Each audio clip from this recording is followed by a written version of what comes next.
Alan Dershowitz versus Farmers Market. The Pierogi controversy explained. Alan Dershowitz, a former lawyer for President Donald Trump and Jeffrey Epstein, has once again ignited controversy by suing a Martha's Vineyard farmers market over a seemingly simple request, a plate of pierogi. This time, the dispute centers on a vendor who allegedly refused to serve him Polish dumplings based on his political beliefs. The incident, which unfolded during Dershowitz's summer retreat on the island, has become a microcosm of the broader tensions between public figures and local businesses, raising questions about the boundaries of free speech and discrimination. But here's where it gets controversial. The vendor's refusal to serve Dershowitz is framed as a form of political bias, sparking debates about whether personal convictions should override commercial decisions.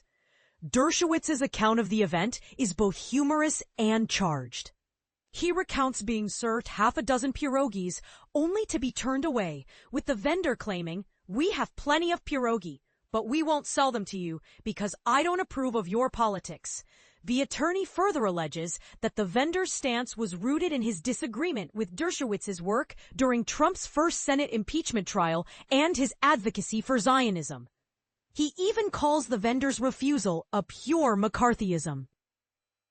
A nod to the tactics used by Senator Joseph McCarthy to target perceived dissidents. The vendor, Good Pierogi, has not responded to the lawsuit, though the business shared an Instagram video of a police officer intervening after Dershowitz was denied service.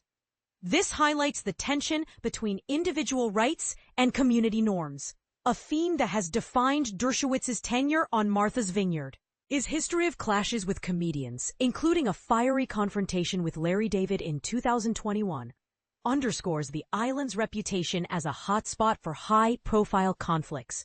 Dershowitz, who once criticized the island's partisan zealots for shunning him over his defense of Trump, now faces a similar challenge, balancing his public persona with the expectations of local businesses. Critics argue that Dershowitz's lawsuit is a strategic move to assert his right to free expression, while others see it as a thinly veiled attempt to undermine the market's ability to serve diverse customers.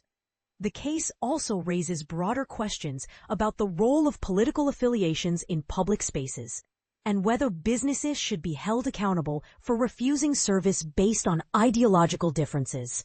As Dershowitz humorously notes, no pierogi for Alan, because he defended the wrong people and he is a Zionist and you don't like his politics. Yet, even as he jokes about surviving the night, the underlying debate remains.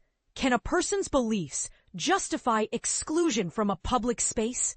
And does the law ever truly protect the right to be seen?